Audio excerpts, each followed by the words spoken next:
এক পাড়াতেই বাড়ি, সেই সূত্রে কিছুদিনের আলাপের পরেই মন দেওয়া নেওয়া। প্রেমের সম্পর্ক কিছুদিনের মধ্যে পরিণতি পাবে। সামনেই তাদের বিয়ে। প্রেমিক প্রেমিকা দুজনেই ফুটবল প্রেমী। শুধু তাই নয়, দুজনেই মোহনবাগানের অন্ধভক্ত।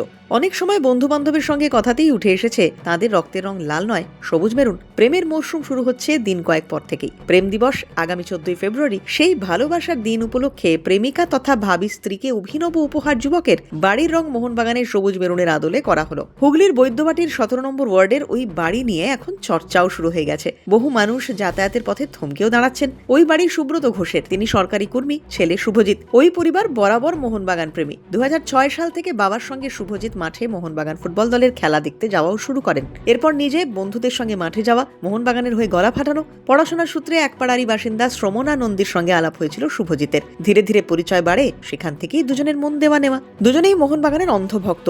শুভজিৎ ও শ্রমণার বিয়েও ঠিক হয়ে গিয়েছে। শীঘ্রই তাদের 4 হাত এক হবে। তার আগেই শ্রমণাকে বিশেষ উপহার দিল শুভজিৎ। বাড়ি রং করার কথা আগেই ঠিক হয়েছিল, সেই মতো বাড়ির রং সবুজ মেরুন করা হলো। ওই এলাকায় গিয়ে মোহনবাগান বাড়ি বললে এখন প্রায় সকলেই এক কথায় ওই বাড়িকেই চিনিয়ে দিচ্ছেন। শুধু রঙই নয়, বাড়ির সদর দরজার উপরে লাগানো হয়েছে ক্লাবের লোগো, পালতোলা নৌকাও।